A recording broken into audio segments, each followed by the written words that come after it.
Hello guys, welcome back to my YouTube channel. In the today's video, we are going to continue our last tutorial, and into the last tutorial we have just created the design of our home page as well as login and the registration page also. So here you can see that this was the home page which we have created into the last tutorial, and this was the dummy data which I have added into the table, and also you can see that login page is there.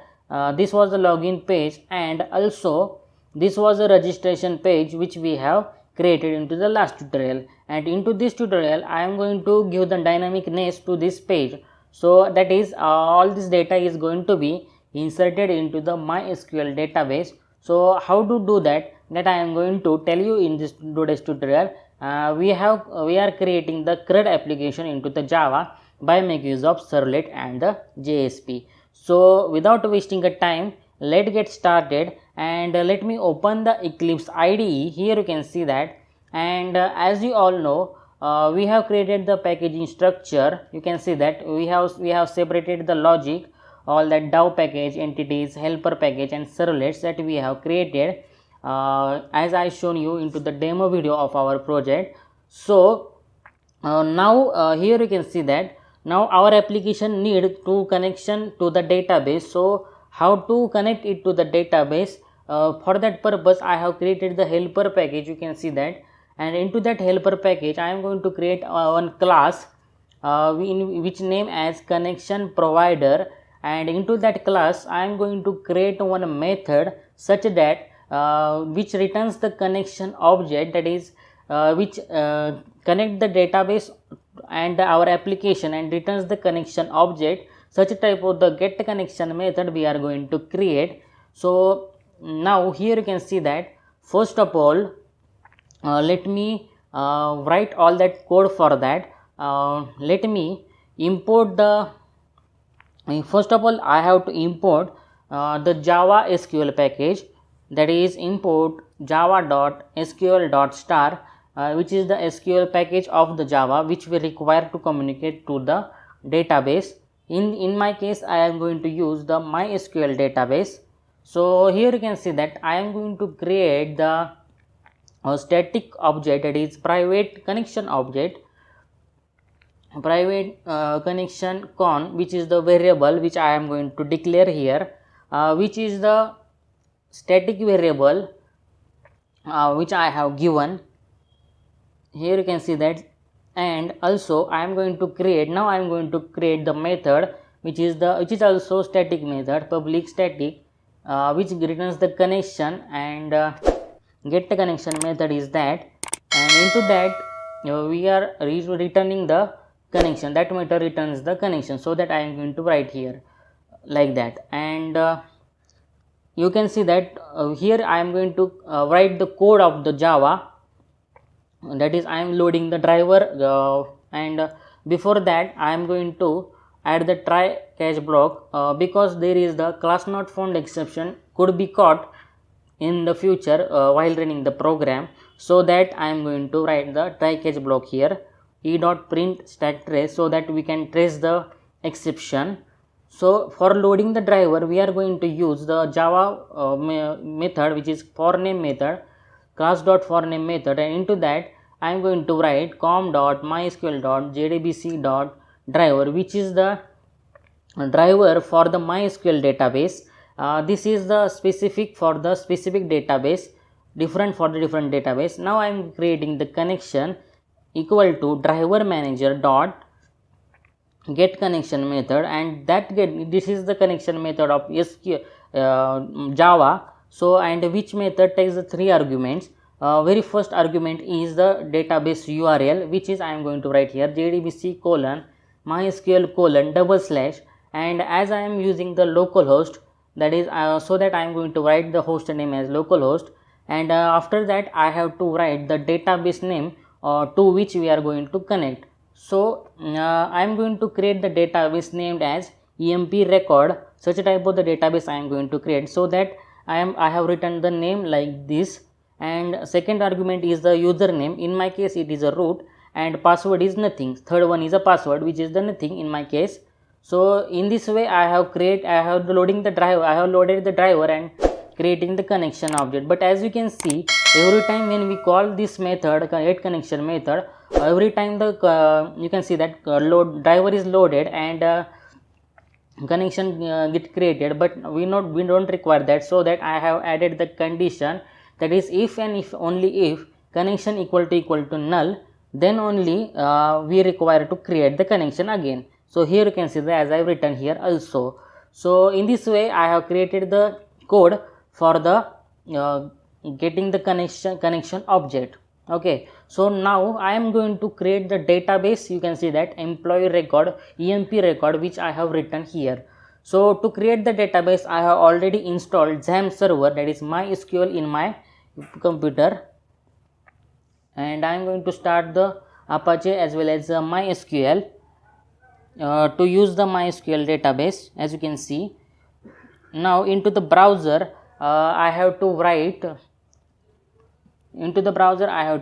localhost php myadmin, and into that, here you can see that click on new and click on new database name, which I have added here, emp record, that I have to add there. Let me add it and click on that create button. So as you can see, we have successfully created the database. Now I am going to navigate to our Eclipse IDE and to get our code run, to get our okay. So here you can see that I have created the database also and created the code to connect to the database also. So now I am going to create that into the index page. I am going to confirm that is it going to be connected to database or not. So how do I confirm that? Let's add the JavaScript here, and here I am going to create the connection object, that is you can see that SQL connection object, and I am going to call the our get connection method, which is the connection provider dot get connection method, which we are going to call here. And onto the index page I am going to print that connection object, whatever it get. Okay, so out.println and connection object. So now as soon as I run the index page, we should got the connection object, some value into that connection object. When I run this page, you can see that onto the index page, you can see that we got null. So why do we got null? Let me see into Eclipse IDE. Let me see that. So for I think there is a MySQL data connector fault is there, as we don't have added it. So go to MySQL connector website. You can see that. I will put the link in the description. Don't worry all about that. Select the platform independent, and here you have to download the zip file. Here you can see that, which I have shown you. I have already downloaded it and as well as extracted it also. After extracting this file, let me show you how it looks. So here you can see that after extracting that file, MySQL connector is look like this, and that connector I have to add to our project. So how do I add it? So just right click on your project, click on build path, click on configure build path, and here into the libraries tab, as the class path, you have to add the external jar file, and into that you have to select whatever you have extracted from it, zip folder, MySQL connector. I have selected that jar file. Click on open, and here now I am going to click on apply, so that changes are reflected. Apply and close. And now when I right click on my index page, click on run as, click on run on the server. Now when I run this project, you can see that I have got something into instead of that null, so that I have successfully connected to my database. I have successfully connected my application to the database, as you can see here. as I got some value into that connection variable. So now our work is that we have to create the database table which we haven't created yet. Users table which we have created. We have created just a database named as EMP record. Okay.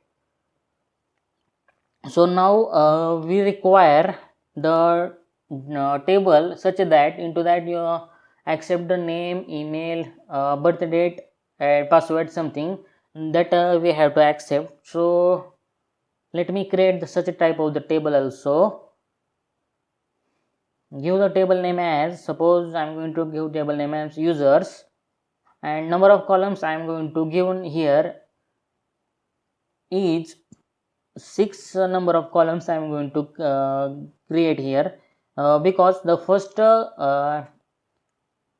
value which I am going to take is user ID, which is the primary key. You can see that. So user ID I have selected, which I am going to create as a primary key, as it is unique. And also I have going to create it as auto increment, that is check that auto increment box. And here you can see that I am going to create such a type of the name, username, another fields like username, email ID, and whatever we require that I am going to create here. Here varchar variable length character I have given, username, user email, and remaining things I am going to return here.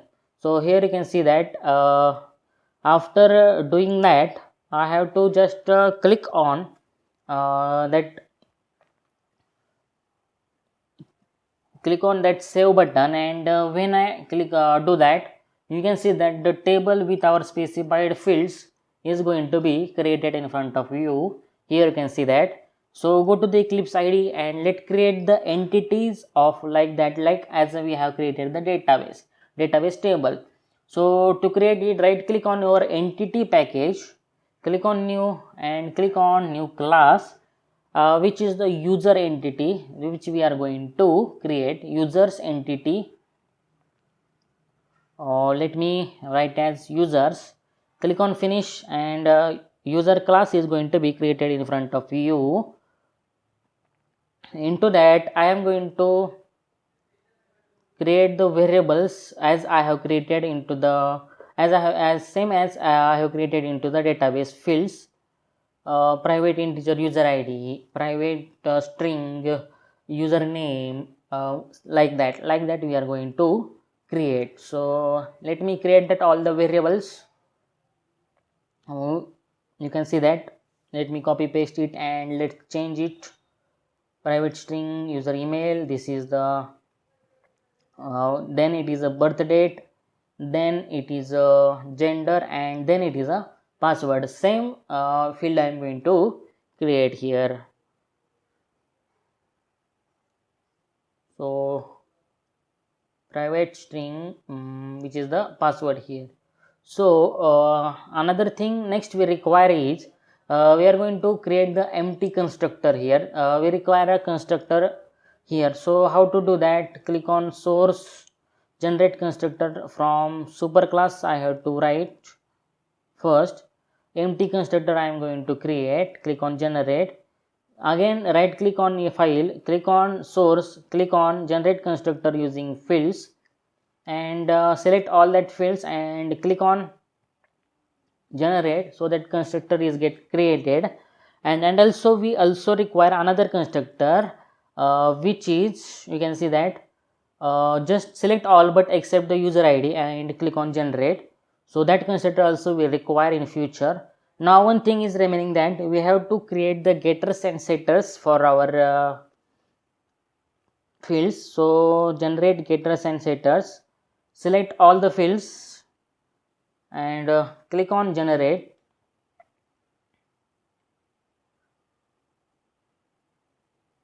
So when I do that, you can see that our user entity is going to be created in front of you, which you can see here.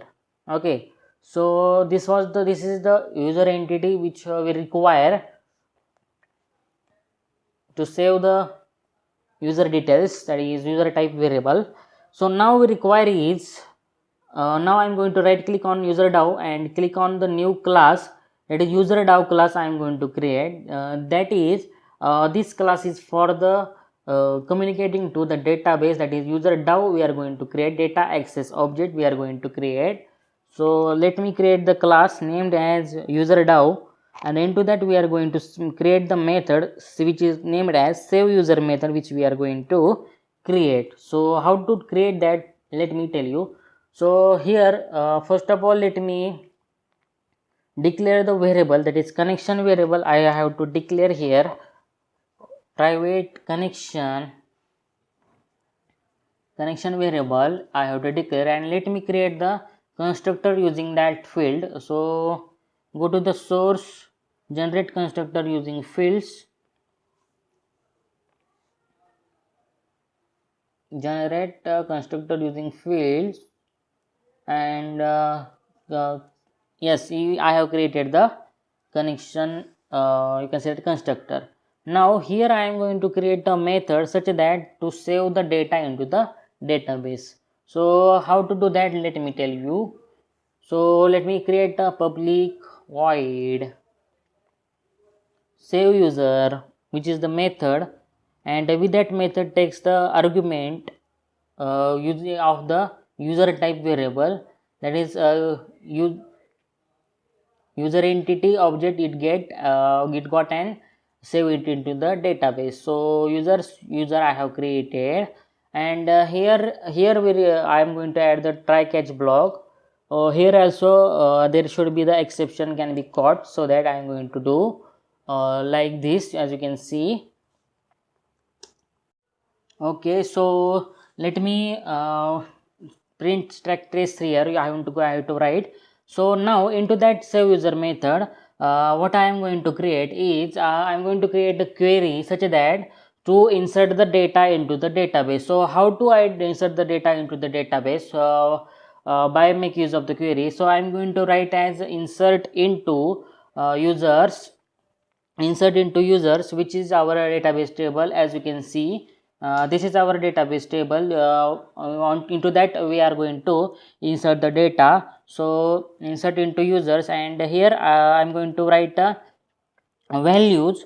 Before that, what data I am going to insert is username, user email, user password, and many much more things, that is you can see that I am going to insert. So now here instead of the values I am going to add the placeholders. Here you can see that as a question mark, and that placeholders we will fill out with the values with a prepare statement object. So let me write like that placeholders here, and now I am going to create the object of prepare statement psmt equal to connection dot prepare statement by using this query. That you can see that the query I am going to give as it is a parameter. So now here I am going to replace the placeholder. So how do I? So psmt dot set the string as it is the string value, our first value which we are going to fill it is a string value. And what is that value? That value is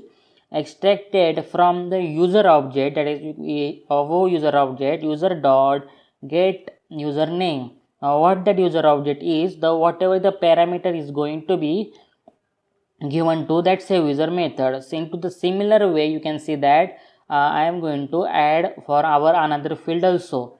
It is 5 fields I have added. So now I am going to execute that query. So how do I? psmt.execute update, that is the command you have to write here. And after doing all that stuff, I have to return something, you can say that some signal. So how do I return the signal to this? So to return the signal I am going to create one boolean variable, that is you can see that let me create above here, that is which is the boolean flag variable. As you can see I am going to create flag variable. So boolean flag equal to, or I am going to just declare it, and initially flag value is false. So here you can see that initially I'm going to declare flag value as false, and then after the successfully inserting the data and after the execute update statement, that flag value should be come to the true. That is, if it get true, so then our work is done. So it is the positive signal. So if it is not, then something is error, there is something error. So and that can be caught, you can see that. So in this way we have created the save user method to save the data into the database. So now I am going to create the servlet class. So let's create into the servlet package. You have to create as a register servlet, name that servlet as suppose register servlet. I am going to return here and click on finish. So here you can see that registration class is going to be created here. So which extend the HTTP servlet which we are going to use, and here into that I am going to create one method, that is which is the post method, do post method, public void do post method, and that method is going to be accept the two parameters, the HTTP servlet request and HTTP servlet response, the instance of that you can see that classes or HTTP servlet request requeue and HTTP servlet response res. So let me add some content type which is by set content type method, which is the content which is going to be going to in response is text slash html. So to print the data onto the, you can see that print the data on browser, I am going to write the object of print writer out. I am going to create the object of print writer so that I can print the data to the web page by make use of that. Here you can see that, and here you can see that first of all let me accept the all the values from the HTML page. So how do I? So let me create a variable that is name variable I am going to create, and I am going to accept it by make use of that request dot get parameter method. So into that parameter what you have to write? You have to write is that into the register.jsp page, into the HTML form, you can see that to the input field there should be one parameter named as name, and you have to give the name to that field, which is the, suppose in my case I am going to give it text name, txt name, and into the similar way I am going to give the name to our another field which you can see that here. For example, for the date field and gender field and as well as password field also I am going to write the that name parameter name attribute, so that we can accept that value into the servlet which we are going to create, which we are creating. So here you can see that. So into the similar way request dot get parameter, and as parameter name is you can see that text name which we have created. So let me do that for all the values, you can see that all the fields.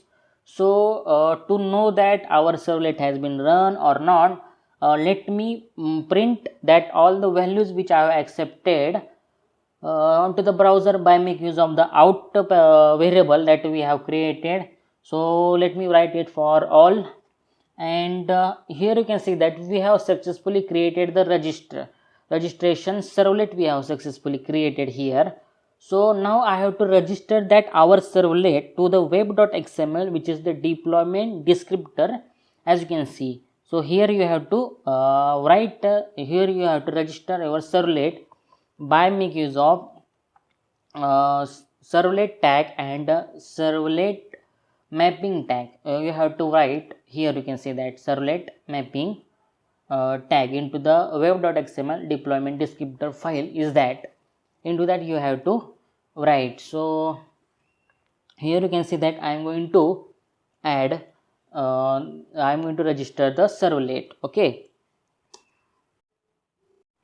so here you can see that I am going to add the servlet name. So what is the servlet name? In my case you can see that In my case, you can see that servlet name, you can give the any servlet name, that is in my case I am going to give it as a register, and servlet class you have to write here, which is the you can see that what is the servlet class.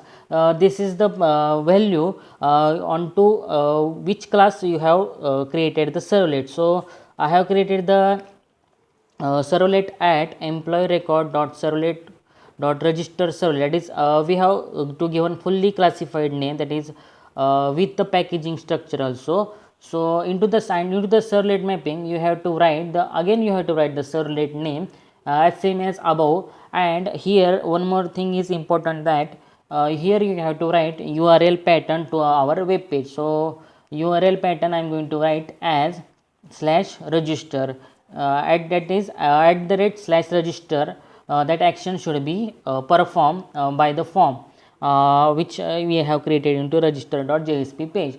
Into the action the action into the form tag you have to add the action attribute, and then that and there you have to write the register. So let me run it first and let me see how does it look, or how does it get data get inserted or not, or servlet is going to be created or not. So here you can see that I am just running this program, and it will be in front of you within a minutes. Let me see.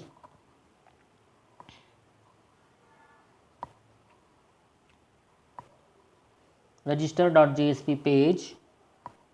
So yes, it is a register.jsp page, and here I am going to write our data.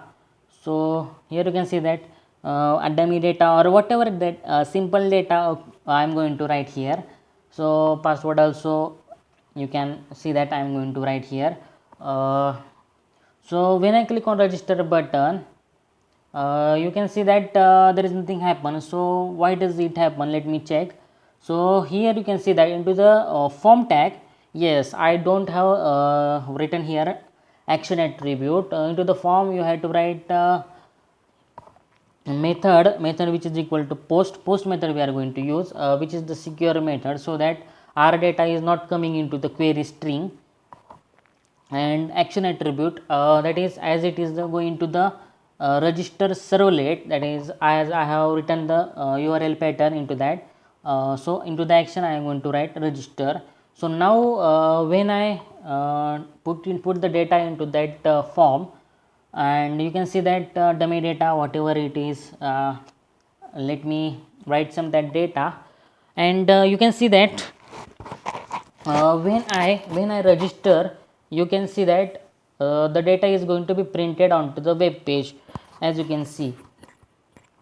So now you can see that our servlet has been worked properly. So now our work is that you can see that I have to insert that data into the database. So for that purpose I am going to write the Java code here.